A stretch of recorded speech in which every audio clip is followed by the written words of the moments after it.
ભાવનગરના લઠ્ઠાકાંડમાં 13 વ્યક્તિઓ મોતને ભેટ્યા છે। ગુજરાતની પોલીસ અત્યારે દારૂ શોધી રહી છે અને બીજી તરફ ધારાસભ્ય ચૈતર વસાવાને પણ મોટો ઝટકો મળ્યો છે। આ મામલે ધારાસભ્ય ગોપાલ ઇટાલિયાની પ્રતિક્રિયા પણ સામે આવી છે।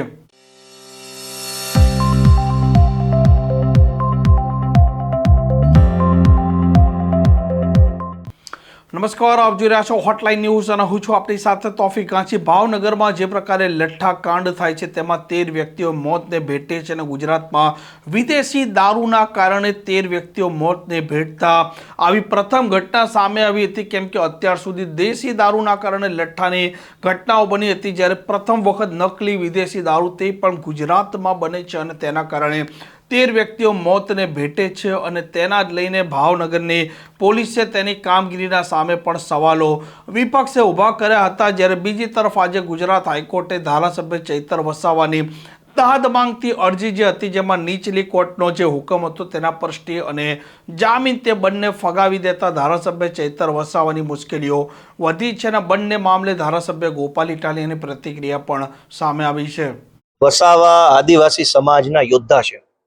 આદિવાસી સમાજના યુવાનોને જાગૃત કરવાનું, આદિવાસી વિસ્તારમાં ચાલતી નકલી કચેરીઓનો ભાંડો ફોડવાનું, આદિવાસી બાળકોના શિક્ષણ, રોજગાર, જળ, જમીન, જંગલના અધિકારીઓ માટે લડવાનું, આવું અનેક પ્રકારે મોટું કામ સમાજ સેવાનું ચૈતરભાઈ કરતા આવ્યા છે।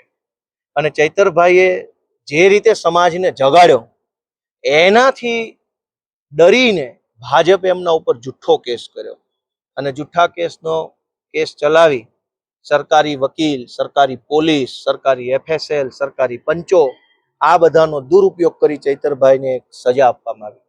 અમે હાઈકોર્ટમાં ન્યાયની આશાએ અરજી કરી હતી, પણ આજે જે મને જાણવા મળ્યું એ પ્રમાણે હાઈકોર્ટમાંથી ચુકાદો આવ્યો અને ચૈતરભાઈને અમારી જે આશા હતી એ પ્રકારેનું રિલીફ મળી નથી હાઈકોર્ટમાંથી, જે અમારા માટે બહુ દુઃખદ બાબત છે। ચૈતરભાઈ જેવા લડાયક યોદ્ધાને જેલમાં રહેવું પડે એ નુકસાન ચૈતરભાઈનું નહીં, આખા સમાજનું, આખા ગુજરાતનું છે। આ લઠ્ઠાકાંડ કરનારાઓ મહેલમાં અને ચૈતરભાઈ જેલમાં, આ લોકશાહી નથી। અને એટલે ચૈતરભાઈને જેલમાંથી છોડાવવા માટે હવે પછીનો અમારી પાસે જે રસ્તો છે સુપ્રીમ કોર્ટ, ત્યાં સુધી જઈશું। સુપ્રીમ કોર્ટના જે કાંઈ નિષ્ણાંત વકીલો હોય એમનો સંપર્ક કરી, એમનું માર્ગદર્શન લઈ સુપ્રીમ કોર્ટમાં કેસ કરી અને આગળની લડાઈ આમ આદમી પાર્ટી લડશે।